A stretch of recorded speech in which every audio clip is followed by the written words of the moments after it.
కదా అని ఆర్గ్యుమెంట్ పెడతారు. ఇక జిఎస్టీ రిఫార్మ్స్ వల్ల ప్రజల కొనుగోలు శక్తి విపరీతంగా పెరుగుతుంది అనేది ప్రభుత్వ వాదన. జిఎస్టీ రిఫార్మ్స్ వల్ల అంటే జిఎస్టీ తగ్గడం వల్ల కార్ల అమ్మకాలు అయితే పెరిగాయి సార్. కానీ జిఎస్టీ తగ్గుదల వల్ల ఈ జిఎస్టీ రిఫార్మ్స్ వల్ల జిఎస్టీ వసూళ్లు కూడా తగ్గాలి. కానీ సెప్టెంబర్లో 7.45 వృద్ధిని నమోదు చేసుకుంది జిఎస్టీ వసూళ్లు, పెరుగుదల కనిపించింది. సో కారణాలు ఏంటి సార్? ఇప్పుడు కారణాలు ఏంటంటే ప్రజల కొనుగోలు శక్తి పెరిగినప్పుడు ప్రజలు ఎక్కువగా కొంటారు కనుక ఆటోమేటిక్గా జిఎస్టీ కూడా పెరుగుతుంది. ఇది ఏం రుజువు చేసింది? జిఎస్టీ 8 ఏళ్ళుగా తగ్గించకపోవడం వల్ల ఎంత నష్టం జరిగిందో అర్థమవుతుంది. అంటే జిఎస్టీ 8 ఏళ్ళుగా జిఎస్టీ భారాన్ని ప్రజలపైన మోపడం ద్వారా ఇండియన్ ఎకానమీకి ఎంత నష్టమైందో తెలుస్తుంది. మాలాంటి వాళ్ళం మొదటి నుంచి చెప్తున్నాం. ఇండైరెక్ట్ ట్యాక్సెస్ ఇది రిగ్రెసివ్ టాక్సేషన్. ప్రత్యక్ష పన్ను ఆదాయ పన్ను ఉంటుంది, అది ఆదాయం ఉన్నవారిపైన పడుతుంది. మీకు అది కూడా ఆదాయం ఉన్నంత పడుతుంది, అందరిపైన సమానంగా పడదు. ఆదాయ పన్ను ఇన్కమ్ ట్యాక్స్ ఇన్కమ్ ఉన్నవారిపైన పడుతుంది, ఇన్కమ్ ఎక్కువ ఉంటే ఎక్కువ పడుతుంది, ఇన్కమ్ తక్కువ ఉంటే తక్కువ పడుతుంది.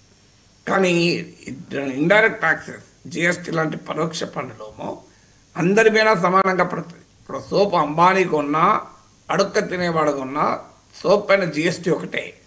అంబానీకి అదానికి అన్ని వేల కోట్లు ఉన్నాయి కనుక వాళ్ళ దగ్గర నేను సోప్ పైన ఎక్కువ జిఎస్టీ వసూలు చేస్తానంటారా?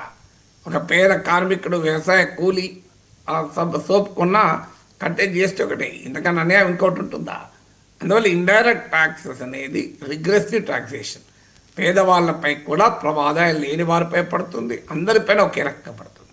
అందువల్ల ఇది ఎక్కువగా ఉండకూడదని మాలాంటి వాళ్ళం ఎప్పటి నుంచో చెప్తున్నాను. కానీ ప్రభుత్వం దానికి అంగీకరించలేదు. ఇప్పుడు అనుభవం ఏం చెప్తోంది? జిఎస్టీ తగ్గిస్తే ఆదాయ జిఎస్టీ వస్తువులు ఏమీ తగ్గలేదు అంటే ప్రభుత్వానికి నష్టమేమీ లేదు. మరి ఎందుకు తగ్గించలేదు?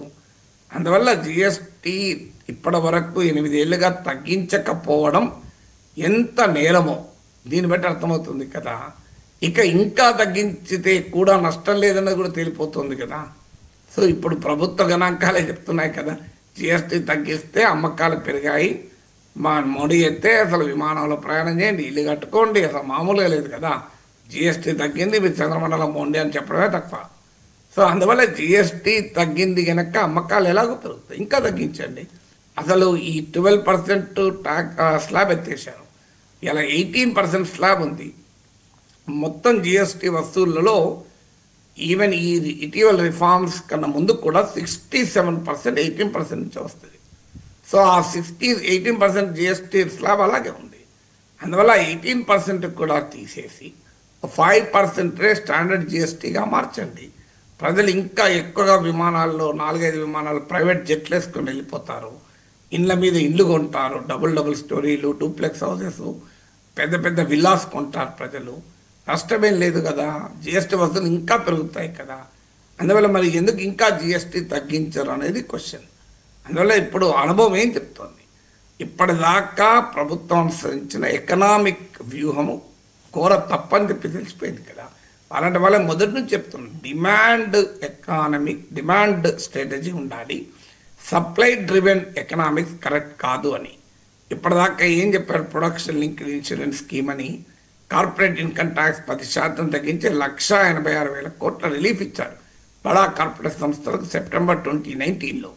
ఇప్పుడు ఇంతకిచ్చింది GST relief 48,000 less than 50,000 crores.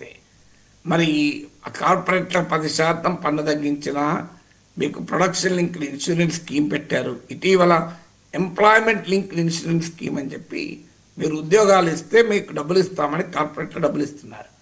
అవన్నీ ఏవీ ఫలించలేదు. ప్రజలకు కొనుగోలు శక్తి పెంచితే తప్ప ఎకానమీ పెరగదు అని మాలాంటి వాళ్ళం ఎప్పటి నుంచో వాదిస్తున్నాం.